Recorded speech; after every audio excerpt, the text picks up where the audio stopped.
Happy Tuesday, everybody. It's Jim, it's Matt, and Matthew. Yesterday, when we left the air, um, James Franklin didn't have a job. He does now at Virginia Tech. Um, Not a bad deal when you look at it. No, no. All things considered, this feels like a pretty good spot for Franklin and really Virginia Tech as well, because they had been criticized for where they were in Hmm. terms of where they used to be as a program. Because when Frank Beamer was there, you think of Virginia Tech, it's a very highly thought of program, everything like that. The way their last couple hirings have gone, the image in Blacksburg had kind of tarnished. James Franklin's one of the better coaches that you're going to be able to get in college football. I think that his time ending at Penn State may have jaded the view overall of what he was while he was there.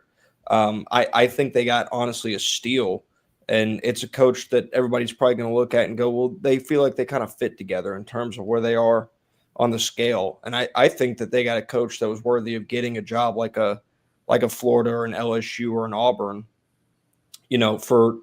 for the price of one that people deem to be more on their playing field.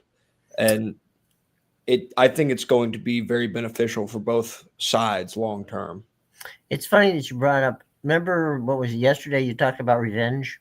Mm-hmm. Um, I traded some texts and some emails today with some guys who cover Virginia Tech, and both of them told me that James Franklin wanted that job because he recruits the living hell out of Virginia, Maryland, Western Pennsylvania, basically right smack in the middle of where um, Virginia Tech is in Blacksburg. Mm-hmm. And my understanding is that approximately, you know, it ranges anywhere from 50 to 70% of the recruits that he had for the 2026 campaign for Mm-hmm. Penn State will flip to Virginia Tech. Yeah, it's it's a hiring that on the Penn State side of things does two things for the people around that program. The first is it lowers that buyout down to $9 million, which is Right. very big in terms of the financial commitment that they now have to James Franklin. It's a whole lot lower and relieves a bit of that financial burden that you kind of had sitting. It Hmm. does that. What it also does is it does two things. It should create a sense of urgency, and it creates a need to nail the hire on both sides. They need to move a lot quicker in their hiring search because in this recruiting cycle, you now have him to go up against in terms of trying to get some of these kids maybe back in the fold or even keeping them committed to Penn State right now. And the second is that you now have to nail it because if he goes to Blacksburg and is recruiting the same area as you, I get it, it's a different conference, but maintains the level of success that he had created over his time in Happy Valley, and you Hmm. don't nail your coaching hire, and you guys aren't in a similar to better spot than you were with him at head coach, then you're in a world of hurt in terms of the overall image that you have post James Franklin. I will tell you that I have a feeling that Penn State will rue the day they got rid of James Franklin because there is nobody that gets the kids he gets on basically from Jersey down to the upper part of North Carolina to that Virginia, that entire Virginia coast area where such great players like Michael Vick and so many others have come from. And James Franklin is wired in there. Uh, here's what I was told, which I thought was really fascinating: that Franklin came in and had a plan and said, "Look, here's what we can do." And he said to them, "I can win you an ACC championship within 2 years." Yeah. I mean, the marriage of Virginia Tech right now and James Franklin and who people perceive James Franklin to be is the big knock on him his entire time at Penn State was we can't win a top 10 matchup. How many top 10 teams are there currently in the ACC right now? None. When he Right. was at Vanderbilt, people went back and they criticized his record then and pointed out that the teams he played while he was at Vanderbilt, when they had their good seasons under him, Mm-hmm. they were on down years. But when they're on down years and Vanderbilt was on an up year, it's a team that Vanderbilt now is supposed to beat. And he beat them too while he was at Vanderbilt. So when he has the talent, he creates a good culture and they exceed expectations relative to what your talent level really is or has been generally in his tenure. And, he got fired because he couldn't get over the big hump. Well, what if the big hump just isn't in the way at all in terms of your conference? There's no guarantee that these teams are going to bounce back, that Florida State and Clemson are going to bounce back and just I don't think they will be great former versions of themselves next year. So it's a relatively wide open conference, and one that if they invest in it, which I believe that they probably did based on the fact that James Franklin took the job, because he didn't have to take the job if he didn't want to. He definitely could have just waited things out. Like there wasn't some deadline that said, "Hey, you've got to sign like now." Like, and so he made the decision. Obviously, they've given him all of the correct answers to the questions that he had asked of them. Because I think in this situation, it's probably more James Franklin wanting to learn about Virginia Tech than Virginia Tech wanting to learn about James Franklin. Yeah. The So other part of that equation, too, is that a lot of people don't realize that Virginia Tech, the University of Virginia, Pitt, um, and to some extent, Maryland, they have become, I don't know if many people follow this, but a few years ago, um, Amazon decided to put their Q2 headquarters in Northern Virginia. And what happened was that Virginia Tech, Virginia, George Mason, Georgetown, American U, Maryland, all those universities opened up, for all intents and purposes, a ton of incubators so that Amazon can work with them. So there's a lot of Amazon and tech money at Virginia Tech, and the only thing they were waiting for, the only reason they weren't getting checks, was they kept screwing up the coaching hire. Well, they didn't screw it up this time, and I think James Franklin will have whatever he needs to get that. And if he wins 10 games at at Virginia Tech, he will. They will build a statue around him. So, and as we said before, 10 wins at Virginia Tech, and he's capable of doing it. Believe me. I mean, Dabo Swinney wishes he could recruit like James Franklin. So I really think that what they've done and what Pitt's doing with their situation, what Virginia's doing with theirs, um, all that setting down. I think we're seeing a seismic change in who's in charge. I forgot Georgia Tech. I don't want to leave them out.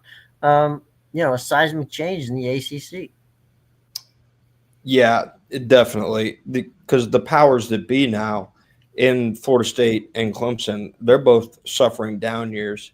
But the programs feel like they're in spots. They're not in spots where this feels like it's a one-off scenario. It feels like you've kind of been building to these types of seasons. Obviously, Florida State had 2-10 last year, so this is actually a relative improvement for them. And so those powers that be are down. That means you've opened it up for a new power. I mean, a conference in the Big Ten wasn't exactly open for a new power, and they got a new power anyways in Indiana with a correct coaching hire there.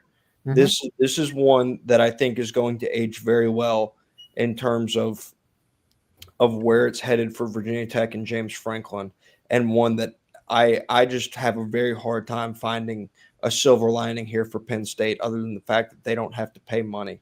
Because honestly, if you looked at the head coaching market and where everybody was, I think there would be a lot of people that would have told you that James Franklin was probably the best candidate that Penn State could hire right now. I would agree. I think that whatever situations were at Penn State, from a standpoint of why they were, they just had to get rid of the guy. It didn't make sense, and I think now that he's, and I think the other part of the equation too is James Franklin didn't want to sit around a long time, So because that's the way he can start his recruiting and he can start building that team up, as opposed to sitting around waiting for, whatever I want, whatever school he might have been interested in to open up. Mm-hmm. Yeah. So it it's just there are probably people that are not going to love it, in terms of just like media figureheads such as the likes of Paul Feinbaum that heavily ridiculed him during his time at Penn State. But this feels like as close to a grand slam as you can hit when you're not in baseball season. Yeah. Well, by the way, we got some good baseball players down in that area, Portsmouth and and Norfolk and that whole area down there in the Virginia Beach area. My God, there's some amazing athletes down there. So, you know, um, there's money out there in Blacksburg, and he doesn't really, like I said before, he wins even 8 games his first season. I think he'll be fine. But I really honestly believe he's going to do much better than that. I think it's very possible. Obviously, it's going to depend on what is available to him in the transfer portal and who he Hmm. can get there in the transfer portal. But I think he's probably going to go out and, per Virginia Tech standards and per the standards that one should have for a coach that's got as little a head start as James Franklin has on everybody else in college Hmm. football right now, you're going to get a very good recruiting class put together at Virginia Tech. Yep. Yesterday, um, we were talking about how USC had been, having has what right now what is considered the one of the best recruiting classes in 2026. And I looked into it because I thought it'd be fascinating just to find out, how things changed. And it turns out that there's a guy by the name of Bowden, excuse me, Chad Bowden, and he was hired as the general manager last season of USC, and his job is recruiting strategy operations. He coordinates with Lincoln Riley and Riley's staff, and he basically oversees the recruiting. Well, Chad Brown had that same position at Notre Dame. Mm. So the team, so the teams that you're looking at on the field right now in South Bend were built by Chad Bowden and, of course, Freeman and his staff. But at the end of the day, that's that hire last, the beginning of this season. Chad Bowden by USC seems to have been the one that paid off really well for them. Yeah. Yeah, and I mean now more than ever, you look towards that GM position, or Hmm. really what formerly was an athletic director position, but the general manager in terms of player recruitment and stuff like that. Like, you look at all the programs they have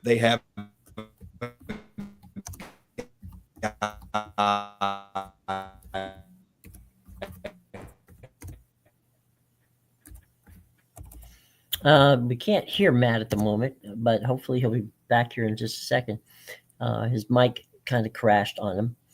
Again, James Franklin to Virginia Tech, a good hire. I don't think anybody's going to argue with that. And I mean, there's really tumult in in the that is ACC. just their guy that's in charge. He only Matt, you there? Hey, Matt, you there?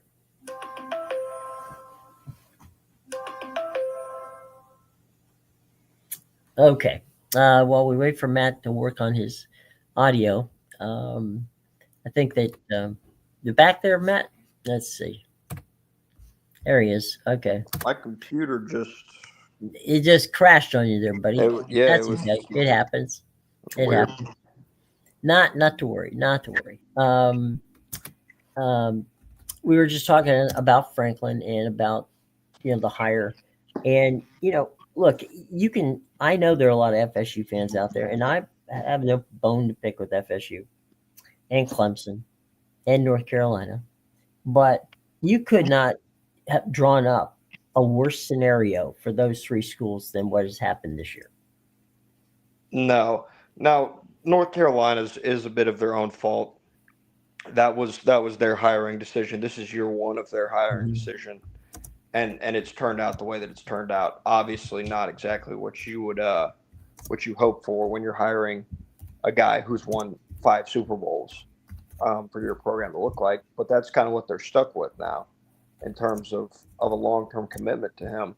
They aren't locked in long term, but they can't get out right away. Right. Um, in terms of Clemson and Florida State, Florida State's in a situation where it feels like maybe they should have got out when they felt like they could. Like Hmm. it feels weird to say that you're looking back now and you're kind of like, are they out of time in terms of their head coaching search with what time of the year it is? It feels weird to say that, but it also doesn't feel inappropriate to say that in Hmm. terms of their head coaching search. So I think they're up against it. Clemson obviously can't. They can't fire Dabo Sweeney. I don't think that's ever going to be something that's in the cards. At least not in year two of what they consider to be a decline. Hmm. So they would need him to take a different job in order for them to be able to explore different avenues. Well, the money's kind of drying up there. The Clemson initiative is kind of stalled out, and right now, um, as is the case, they want to see results and making it to how funny would this have been 4 or 5 years ago if you and I were sitting here talking, saying that wow, what a great thing Dabo was able to get his team to become bowl eligible. Yeah, I mean that Louisville win, people are going to mark it down as a very good win because it was a good win. It Yeah. was a resilient win for Clemson. Hmm. But when you talk about it in the realm of what people believe Clemson should be, I think what Dabo Sweeney believes Clemson should be, then it's still a big letdown prior to what Hmm. expectations have been. So they have problems, and you said that money's drying up, and that's never good for a guy who didn't use the transfer portal in the first place, Hmm. especially not now when he needs the transfer portal to have those funds drying up on him. Well, the other part of the equation too is they're not built right at the moment to really work in the transfer portal.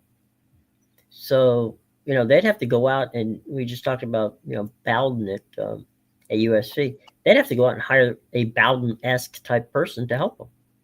Hmm. Yeah, because again, you said it. Clemson now can't recruit the way they used to recruit, Right. and it's part of it. I think part of it is about money. Don't get me wrong about that. Yeah. I do think part of it is now that Dabo's message is a little bit stale to the current generation of players that's coming in. I just don't think that the little old Clemson rhetoric that they worked really hard Hmm. and really what they were built around for their success there is one that resonates with your average recruit now. Yeah. Um, and it's not like the message itself is the issue because you see teams like Kirby Smart talks about it. It feels like every Mhm. press conference he's gotten the chance to, how last year in particular he's like, well, these guys have been disrespected, and again, you kind of get a general sense of that same vibe going on at Georgia again this year. Mhm. So the message can still be sent out and bought into, Mhm. but it's got to be delivered a different way. And right now, Dabo's delivery just has not hit home recently. Well, I mean, the other part of the equation is now everybody's recruiting against them. That's Mhm. it's now. Well, you're not thinking of Clemson. My God, they've had 2 bad years, and it doesn't look like they're on the way up. Mhm. And you can do the same with FSU. The mess at UNC, which was self-inflicted disaster. I mean, I have no idea in what planet it made any sense to hire Bill Belichick to coach that team. I really don't either. Like you look at it on paper and you're like, well, they're buying into 2 years of Bill Belichick, but they're also buying into his son and a belief in his son that he would be able to take over and be the next head coach. And along with that, you're also hoping that you're buying some good press along the way. Hmm. But And that never now, got off. That thing was off the track from before it got started. yeah, yeah. So now when you're in a boat where your press is almost exclusively negative, Right. he's having a really really bad year, and Oh yeah, by the way, now you kind of have to hire his son after he's done. That's seemingly the next move that you feel a bit anchored to at this point. Hmm. Well, if you're North Carolina, you're praying to God that somebody in the NFL will hire him and get him out of get him off the market. But look, Bill Belichick's 73 years old. Mm-hmm. Okay, that age bracket is not necessarily it's not necessarily where you begin the process of you know um, adding um, your long term plan to Bill Belichick. Mm-hmm. I think that's really his biggest issue because I think he wants to coach. I don't think that's the issue. The issue is that you can't buy into him long term. Yeah. It's just not possible. Um, so that's an issue. I think another issue, aside from his age, does have to do with how stubborn he is and has been in the past in terms of some of his staffing decisions. And I don't think that's something that's changed since he got to North Carolina. I think it's something that's continued to stay the same. I think it's something that is a bit of their problem right now at North Carolina that is more of a something that he just kind of refuses to address.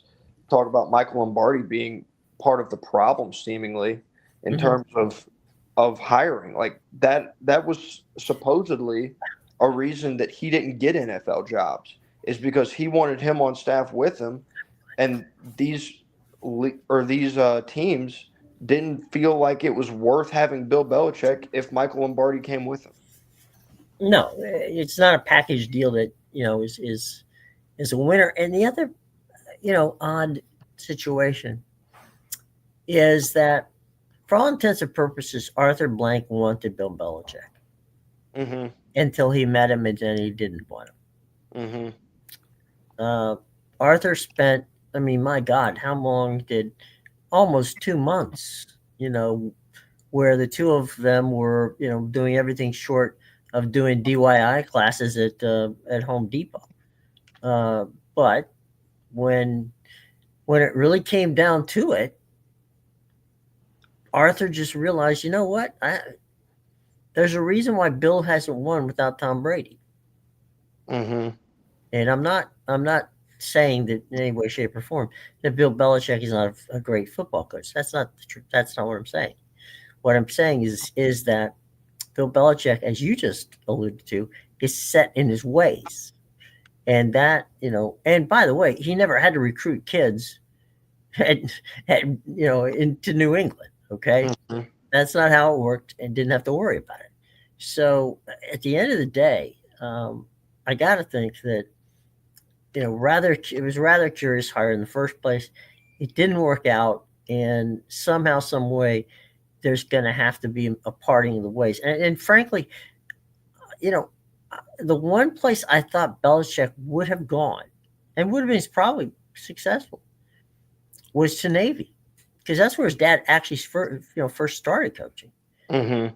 And that's a military situation. They're used to that kind of Belichick and that rigidness that Belichick has. You don't do a lot of recruiting at Navy because at the end of the day, to get into the school, you actually have to have an amazing amount of in intellect to make that work, because they don't just give out scholarships. So I think that would have been a fit that I could have seen. Even if he failed, right? It's Navy, okay, fine, they'll get over as long as they beat Army. Um, but the North Carolina thing never made any sense to me, and still doesn't. Yeah, it's one that I think right now, or not right now, when you look at it in a historical sense, it's Right. going to be one that's just so confusing for a guy that had the pedigree that Bill Belichick has and will continue to have, past this job. Like just because he's unsuccessful at North Carolina is not going to take away from what he did during his time in the NFL and his run of success with New England. You can't take away that, but you can sure have a different outlook on Bill Belichick as a whole, given the entire body of work of his career. Let's take a quick pivot. confirmation. There's a story I wrote today. It's on Sports Talk Florida. You can read it.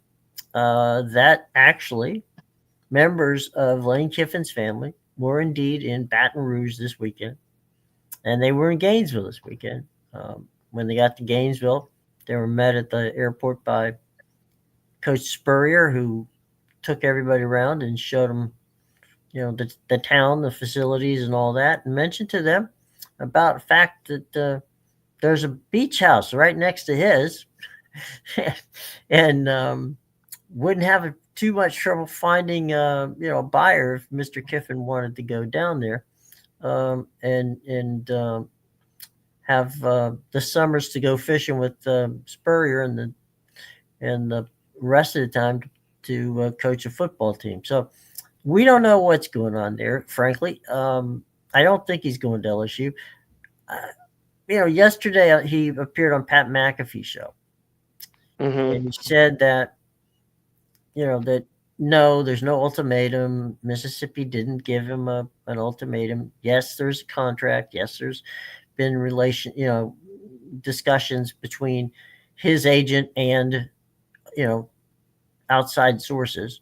Mm-hmm. But he said, I do not want to make any decision until the season is over. Okay. Um,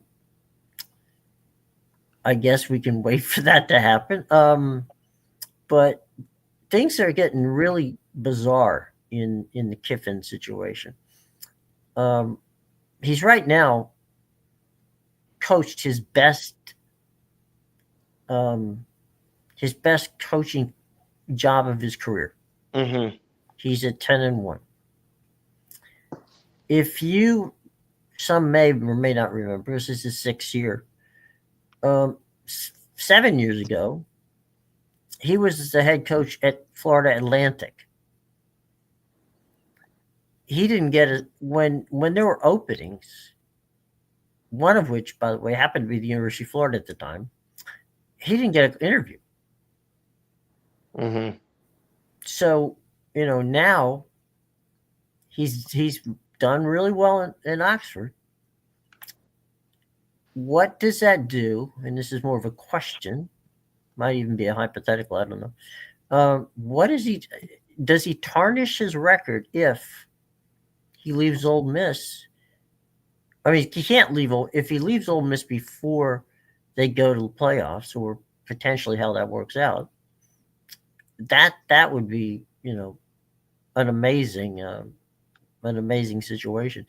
If you're Florida or Louisiana, LSU, and he's coming, then maybe you will wait. But if you don't, you know, and he stays at Ole Miss, then you've wasted valuable time. You could have been looking for somebody else. So I don't know that Florida and LSU are necessarily going about this. I don't know what Plan B is for them.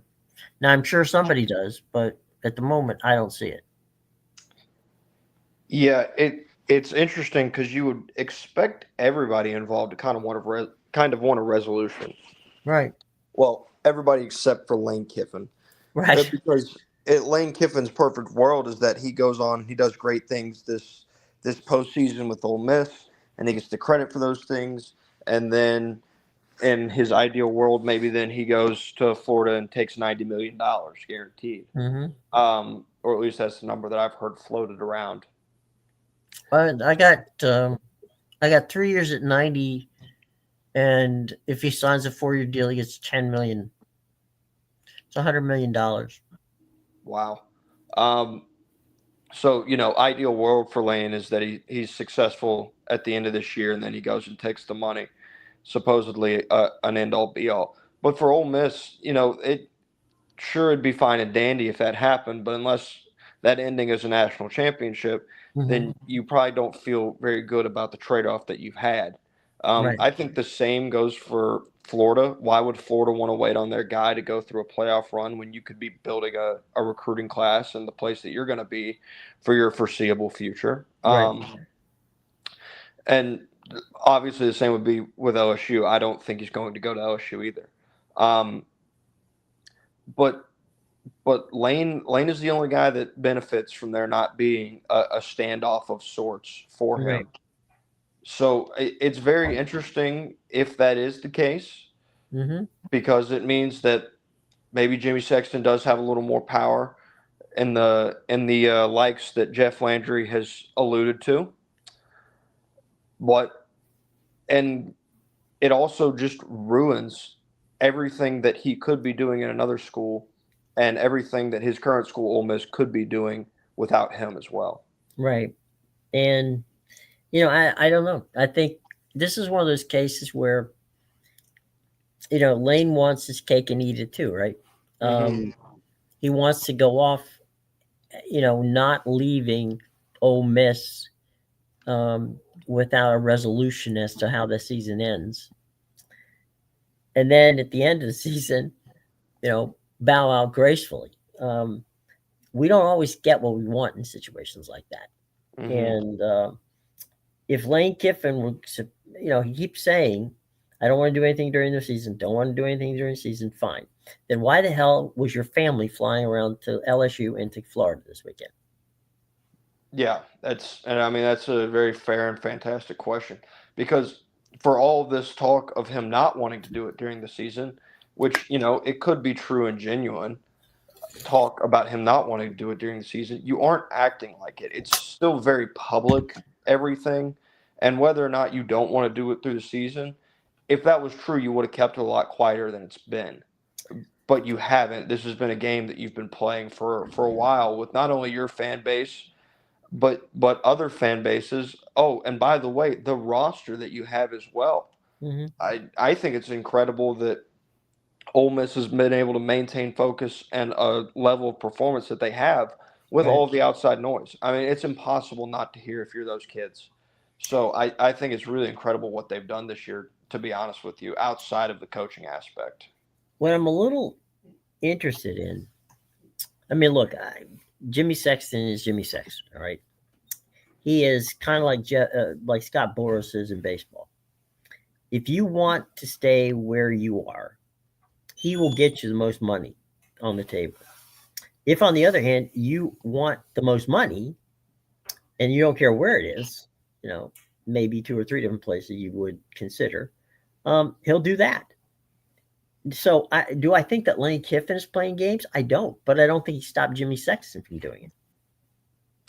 Yeah, I think when I mention Lane Kiffin and Mm-hmm. playing games, I'm more in the discussion of all of his social media presence, because he has a very Right. active social media presence, Yeah. and there's been many posts that have alluded to his current employment situation. From Right.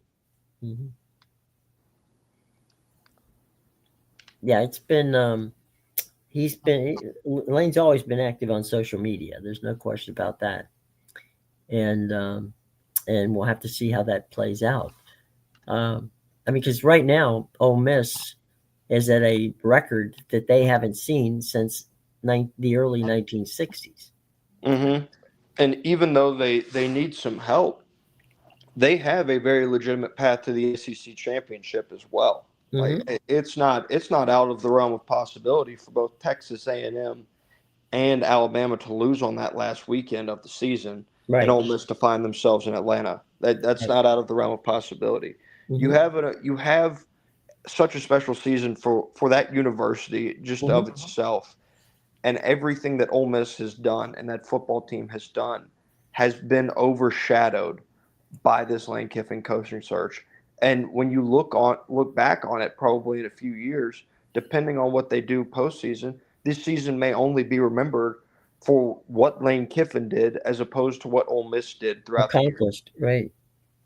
It's it's interesting. I mean, quick little history lesson. Going back to the 1960s, it was in the early part of 1960 is when John Fitzgerald Kennedy, who was then the president, was battling with the governor of Mississippi to allow the first black player, I'm sorry, first black student, excuse me, into the University of Mississippi. Mm-hmm. Well, you know, Kennedy was calling, he wasn't doing it, and the governor was not allowing it to happen. A strange thing happened. and that was that Bobby Kennedy, on his way to the White House to meet with his brother, happened to pick up the Washington Post sports section and read where Ole Miss was ranked number one in the country with a few games left to go in the season. He got to the office. He said to his brother and the president, I think I've got an idea. Let me call the governor. He calls the governor of the state of Mississippi and he tells him, if you do not allow, you know, the first black student into the university, we will make it so you cannot play in any postseason bowl games for the next 10 years. Mm-hmm. Suddenly, I shouldn't say suddenly because it was actually a few months later, they actually did allow the first black into the University of Mississippi. Now, you can draw all kinds of conclusions you want to, but I got to believe that part of that was because the University of Mississippi football team might not have made it to the, a possible championship game and in Miami at the Orange Bowl at that time. So it's been a long time since Mississippi has had this kind of attention and this kind of opportunity to be relevant in the biggest possible way, in the biggest possible stage. So, I mean, there's got to be stuff whizzing around the athletic department there, just going, what the hell is going on here? All right. On one hand, we want Lane to stay. On the other hand, if he's going to go, just get the hell out of here. Well, wait a minute. If he does, then who's going to coach the team? It's just got to be total chaos there. Mm-hmm. Yeah, and if what Lane Kiffin says is true, and there hasn't been an ultimatum, I think that maybe the athletic director at Ole Miss might want to consider actually giving that a shot, because you need some kind of resolution. You need something concrete, as you would then usher your team into the postseason and hopefully usher your team into a different future post Lane Kiffin. If it's going to be with Lane Kiffin, that's fine too, but they need to know one way or the other. Yeah, it would only be fair. And to the end on that, just on the putting a pin in the Kiffin situation, it's, to me, if he chooses to leave Ole Miss, does he leave them in a position where the next person to take that job can pick up the momentum that he started, or does the whole thing fall apart? I think you can't answer it, to be honest. I'm just, yeah. If I was guessing, I would say it's in a position where if they get their hire correct, they'll be in a position to continue what Lane has built there. Right. But that's a key piece of getting the hire correct. I don't know what the correct hire would be for Ole Miss. I would say, I think you and I are both pretty well on the record that we're fans of John Summerall and what he's done at Tulane. I think he would be a home run hire, the same way I think he'd be a home run hire for Auburn right now. So there is that, but but they are a better job now since Lane Kiffin has been there. Their NIL is, one of the better NIL collectives, and I don't think that's a term we're allowed to use anymore, but formerly collectives in the country. They're really, really good about the way they spend their money down there, and they've spent a lot more of it since they've started seeing some of this recent success under Kiffin. So if they maintain their level of investment that they have while Lane Kiffin's been there, then they're going to have no problems moving forward past Lane Kiffin, assuming they find a suitable replacement that would take the job, which I think they will, because it's now probably perceived as a place that you can win at in the SEC. I think you're talking about John going. I think John would be perfect if that's where, where they went. If they had to go there, I think that would be a great hire. But I think you could make an argument right now that the Ole Miss job is a better job than Florida and LSU. Well, that's what my follow up question, because I wasn't even thinking about putting the job in that tier that you just did. I was going to Mhm. ask you what you thought about it in reference to Auburn, because I felt like Auburn was probably a pretty good comparison for Ole Miss. But there is an argument to be made in terms of obviously there's an argument to be made. Otherwise, Lane Kiffin wouldn't be considering it Mhm. any other way as to whether or not Ole Miss is the same caliber job of Florida and LSU. No, they've done a heck of a job in Oxford to build that whole program up and to make it, an attractive job, and it's an attractive university. There's a lot to like about it, but stability is one of those things. And look at what happened the past couple of years at Florida. Look at what happened the past couple of years at LSU. Um, and there's a lot. There's always drama at both places. There's somehow, some way, drama finds its way to Baton Rouge and Gainesville. Mm-hmm. Drama doesn't necessarily find its way to Oxford, Mississippi. So I'm Mm-mm. just going, and this is someone who has been to Gainesville more times than I want to count. I know what they expect and what they're used to, and at the end of the day, I think honestly that what what they're doing down there at the moment is nowhere near the success that Lane's got at Ole Miss. So in some regards, it's like the grass might just be greener if you stay home than if Mm-hmm. you make that move. I think the thing that I'm curious about, and I don't think or not think, I would say pretty confidently no one will ever know, is throughout this process, I wonder how much Lane Kiffin's time and departure from Tennessee plays in his head. And I wonder if he's thinking about what the backlash would be from his exit at Ole Miss, if Hmm. it would be anything to a similar level of that in which he had when he left Tennessee for USC. Well, there's no way in hell that you're gonna exit that, even if he wins a national championship. Mm-hmm. That if he leaves and goes to Florida, that's gonna fly with them. Well, I mean, he loses any argument he has if he wins a national championship at Ole Hmm. Miss this year. If he sticks around for long enough and he were to win a national championship, then I don't see how you can feasibly leave for any other job. Yeah, what exactly? Okay, Yeah, well, I won a championship here. I'm yeah, going to go someplace where I have to build it all over again. yeah. I've established we have a championship ceiling and a championship culture at this Hmm. place. We also have the financial resources to probably keep it going. Hmm. Therefore, I'm going to leave for a different job. That would be the only train of thought Lane Kiffin has at that point. That makes no sense. So, It doesn't. And Florida. It's funny you're talking about. Florida has had this. LSU has as well. There have been a lot of universities where you go after your first choice, you get them right. hmm We can go back, Lord. I think it's the '70s. I guess it would be um, when Doug Dickey was coaching Tennessee, and at the time, Florida,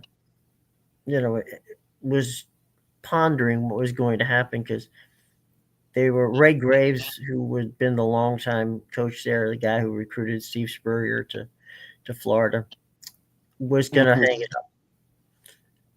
They identified Doug Dickey as the guy. Now, they had done that earlier in the season, but obviously back in those days, you didn't, nobody ended their, nobody bounced a coach until the end of the season. It just wasn't the way they did it then. Yep. So it turns out that Tennessee placed Florida in the Gator Bowl, which at the time was a little more prestigious than it is now. hmm And Tennessee won. And so, he left Tennessee to go to Florida, the team that he coached to beat, he coached Tennessee to beat them. So, you're sitting there going, okay, well, that's interesting. And that was one of the beginnings of the start of a what is it? I want to say it's kind of it's a rivalry based on revenge. more than Mhm. on anything else. It's not a Florida Georgia rivalry. It's just one of those little rivalries that you know has blossomed over the years, basically because they've done stuff to each other that nobody likes to talk about. Yeah, it's an old fashioned SEC East rivalry right Right. there. Yeah. I Uh, don't like you. You don't like me. And yeah. good luck with that. So yeah, it's going to be interesting. You know, sometimes though, not getting your first choice turns out well. Hmm. And we'll go back again, back in the time machine, back when I don't know. I'm sure some of the fans here listening remember Norv Turner. Norv was Jimmy Johnson's offensive coordinator in Dallas, and wanted. It was a Southern Cal guy. He didn't go to Southern Cal, but he's from that part of California, Hmm. and he was USC's first choice. Hmm. He went there. They had great meetings. All of a sudden, Dan Snyder picks up the phone and says, "How would you like to coach the Washington Redskins?" And all of a sudden, North Turner decided, "Oh, wait a minute. I've been in the NFL. I think I'd like to go to the NFL." Okay, fine. At the time, Pat Hayden, who of course spent you know a number of years quarterbacking the Trojans and went on to be a quarterback in the NFL with the Rams, said that you might want to try this guy Pete Carroll. I know he's been out of a job for a little while, but he's a guy who I think might just fit. So they hire Pete Carroll to take the job. Now Pete Carroll was seventh on the list, Hmm. but it worked out. So sometimes if you miss on your guy, you still end up with the guy you want. Yeah, and it's like there's some other places you think about. I think about Notre Dame and when Brian Kelly left and everybody was upset. Mm-hmm. Now Notre Dame, what's Notre Dame gonna come to? Where will they go? Well, now you fast forward it. Notre Dame has Marcus Freeman and they're rolling, looking to go to another playoff again Mm-hmm. this year. And Brian Kelly's out of a job. Think about Jimbo Fisher leaving for Texas A&M, and everybody just kind of looked and was like, it was eye popping that A&M was able to pull Jimbo Fisher away from Florida State, and what a big hire that is, and what a great first option, and that didn't work out.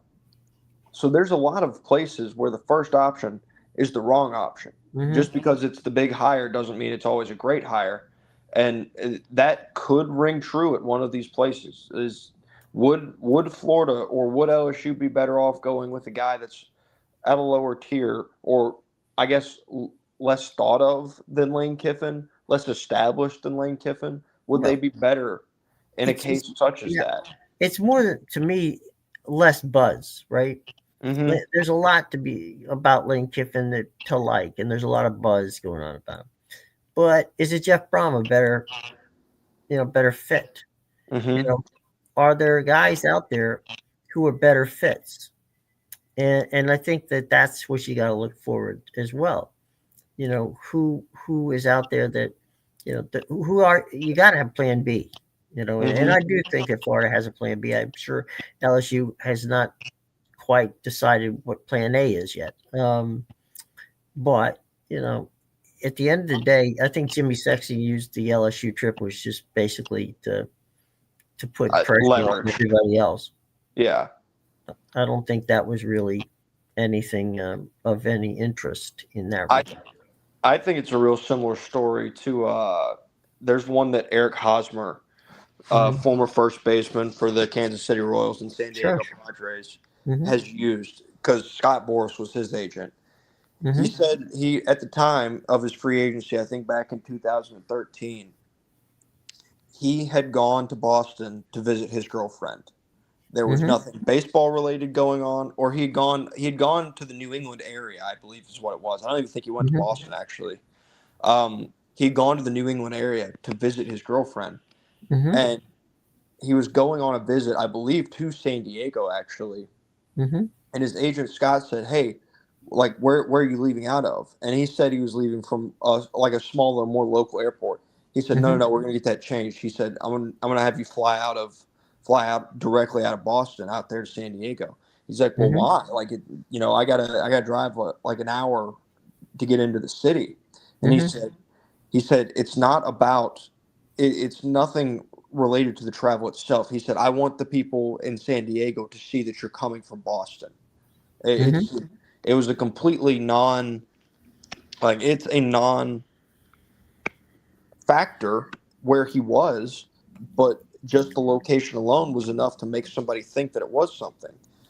Right. In other words, Lane he didn't meet Kiffin, with the Red Sox, but he left from Logan Airport instead of Springfield. yeah, and people forget like Lane Kiffin's family being in Baton Rouge. You know Hmm. who lives in Baton Rouge? Lane Kiffin's daughter's boyfriend. So Right. it's not like they literally could have been in Baton Rouge to visit it for like maybe her and like some of his family wanted to meet her boyfriend. That's completely possible, and it's a pure leverage play. We'll Right. never know that, but it's not out of the realm of possibility. Well, and to that same point, Lane Kiffin's first wife, of which one of his daughters is Hmm. at the University of Mississippi, lives in Gainesville. So these are things that are true, and maybe they do play a factor, or maybe they don't. Maybe they really did just take visits to see these places and potential for where the family might move as kind of like a whole. But Right. there's also a world where it just doesn't matter at all, and it's all a big smokescreen. And Ole Miss is going to come out soon with an extension, Right. and everybody in Mississippi is going to celebrate. Right. And look, one of the things that I think is absolutely hilarious, but it's done, is everybody's tracking airplanes into airports, right? Hmm. Where'd that private jet come from, and where's it going? Well, Yep. we found out that two private jets picked up, one picked up, and we don't even know who, when they say the Kiffin family, who the hell are they talking about? They didn't say his Hmm. wife. They didn't say his kids. Yep. Yeah, so you don't know who's I don't know if representing who. I don't know if anybody. I mean, maybe his two cousins went. I don't know. Yeah, it's all very vague, but there's no it's not something that you can ignore either. No. I think that's part of the fun that people have with some of this stuff is all of this comes out, and while some of it may look important, maybe it isn't. And sometimes stuff may not seem important and it is important. So, people track every little detail of this stuff, and that's going to go on until Lane Kiffin concretely says where he will be for his future. Well, and let me throw one other monkey wrench into this whole thing. We know Jimmy represents a number of coaches. Okay, if he's got to have a feel for what's going on in Gainesville or what's going on in LSU or for that matter, what's going on anywhere. Hmm. He may be sitting up there going, you know what, to some of these guys who want, to move, right? Yeah. And he said, maybe sitting there going, look, give me a couple more weeks to figure this, to see how this thing plays out. Hmm. And Lane gets that extension. I'm going to get you in front of, the Florida people, you know, about 5 minutes after he signs, the ink goes dry on that contract. Yep. That's a move that they've been done a number of times. Hmm. And I just want to circle back for just a minute about the Jimbo Fisher thing. I personally, and this is just a personal thing, the way that Jimbo forced Bobby out at the end at Florida State rubbed me incredibly the wrong way. Hmm. It was Bowden had one more year to go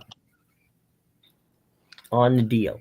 And Yeah. Jimbo was, I mean, there wasn't any, nobody was saying anything to Jimbo about, you're not going to be the coach. He was going to be the coach. Yeah. Well, he went into the athletic director's department and said, look, I want this job and I want it now.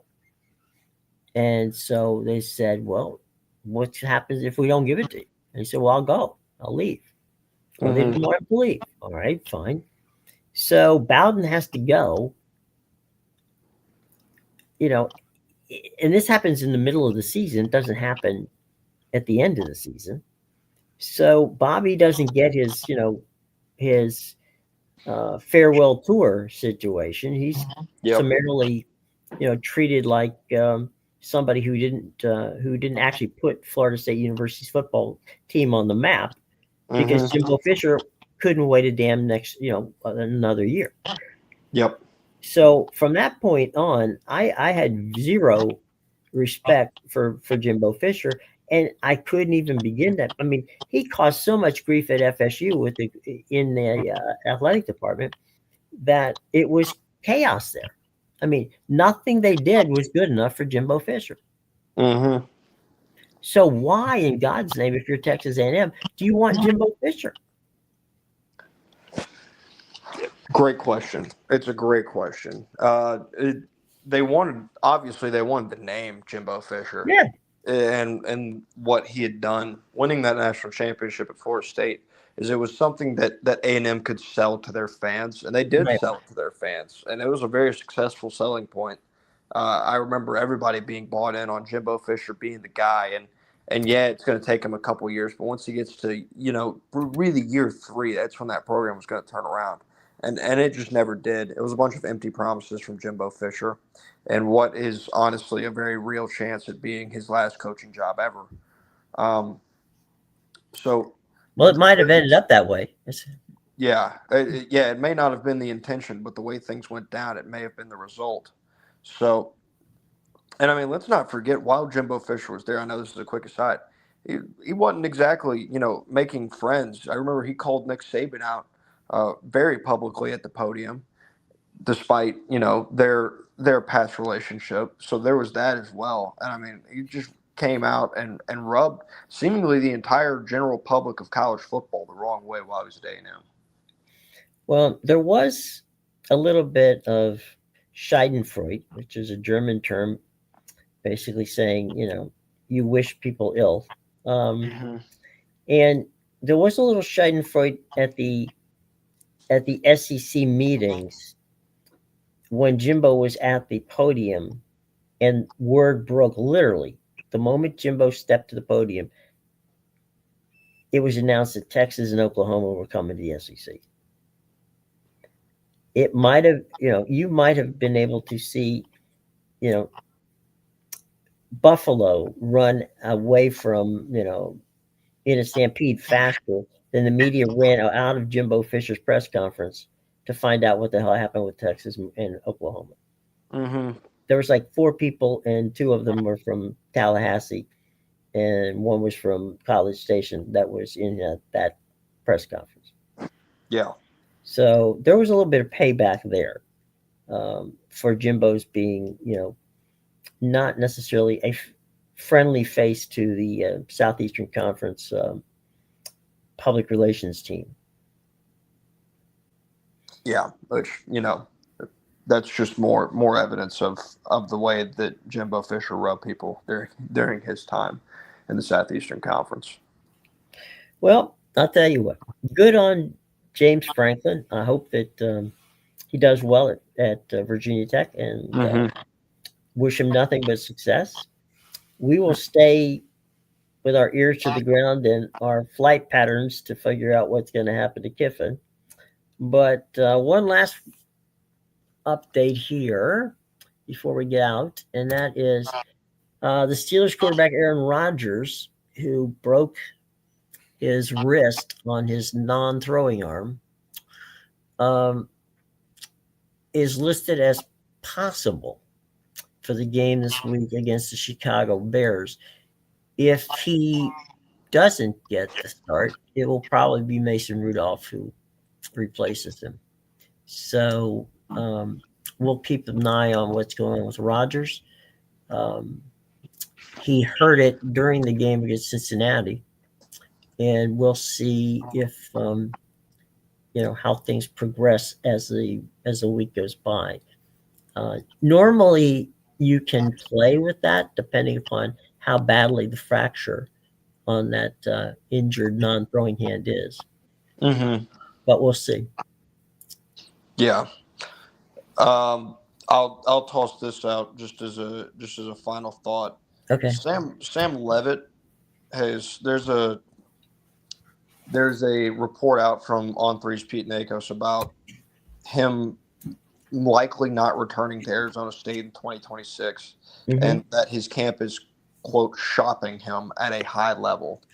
Um, that rubs me the wrong way in a lot of different ways, but it's ridiculous. Where are they shopping him? It just says at a high level. So the thought is for him to go to a high level program. I don't know what you would consider a high level program.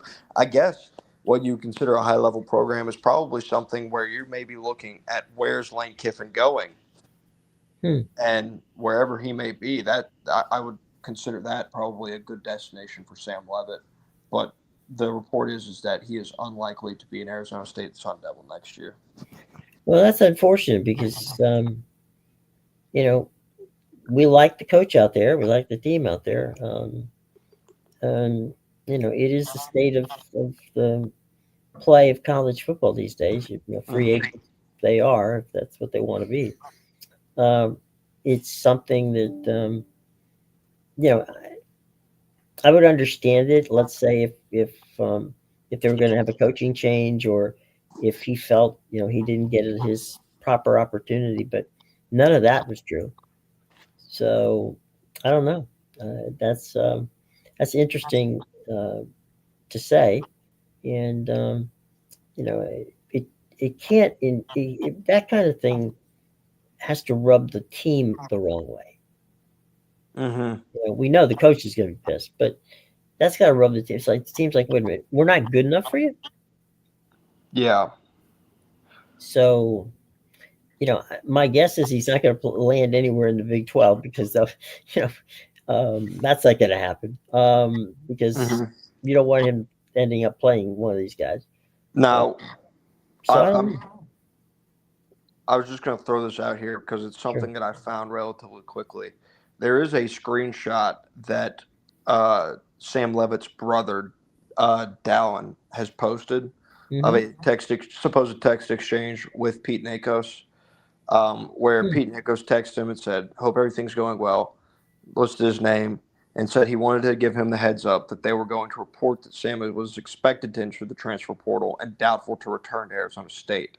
And I Hmm. think what's telling is one, Dallin claims that this isn't true, but it's his response to Pete that says, "Why would you do that?" He says, "Quote, why would you do that? That's not where things are right now. Mm-hmm. Dot dot dot. He's still deciding what he wants to do." End quote. Which he's still deciding what he wants to do. That end piece right there, I feel like tells me all I need to know about the report itself, and that Mm-hmm. maybe he's not 100% out at Arizona State, Right. but his mind is definitely looking towards other options. Well, I mean, it's not his fault that they had injuries this year that cost Arizona State a legitimate opportunity to return. He was the injury that cost That's what I'm Arizona saying. State I their mean, offer. it wasn't the team's fault that he got hurt. So that's rough. And then my other final note would be that I'll have a piece out on more in writing and delving a little bit more into the impact that James Franklin's hiring had not only on Virginia Tech, how it'll affect him, but also what impact it has on Penn State as a program as well. Well, and as a companion to that piece, tomorrow there'll be a piece about how James Franklin and Pitt, Virginia Tech, and all the ACC schools are, that the if FSU and Clemson are the ceiling in Miami, then the floor's coming really quick up. So Mm-hmm. the distance between those programs at this point in time are not as far as they were in years past, even 3 or 4 years ago. So, we'll see how that plays out. But anyway, it's been fun. Like I said, we're happy for James Franklin getting a gig, and Blacksburg is a hell of a place to go if you've ever been there to watch a football game. It's a great place to enjoy. It's like kind of like Morgantown, West Virginia. Mhm. They love their football, and doesn't matter whether they're winning or losing, they still love their football, which is great. And then we'll continue the follow the airline schedule to find out where the Kiffin family might be flying to next. But I do expect something to happen, maybe as early as this week, as to some sort of thought process as to what's going to happen. There's going to Mhm. you can't if you're Florida. If you're, I mean, LSU is a train wreck at the moment, so Yeah. we have to move that to the side. But if you're Florida, you can't really sit around and wait. Yeah. No, you can't afford to. Not in this day and age. The reason I think you're seeing what this year is probably a resetting of the college football calendar, Hmm. not in a concrete state, but more Right. in the process of how things move. I think you're going to continue seeing this trend of if you don't start off well, then Hmm. coaches get fired a lot earlier in the season. And I think a subsequent effect of that is you're going to see less coaches fired at the end of the year as well. Yeah, true. Um, Kind of reminds me of hockey, where the first 15, 20 games of a season, the coach of a hockey team gets fired, and a new one's hired, and by the end of the season, they're in the playoffs, and you forgot who was the coach at the beginning of the season. Hmm. So we'll see how that plays out. But yeah, these early firings do lead to some very interesting plays, and obviously interesting talk for us. So anyway, Matthew, as always, my friend, it has been a pleasure, and we will be back tomorrow, gang. Come and join us, have some fun with us, and always, please feel free to leave a comment, hit the bell, hit the like button, and subscribe, because that way you can join us every day. Okay, cool. Absolutely. Everybody, have a lovely day.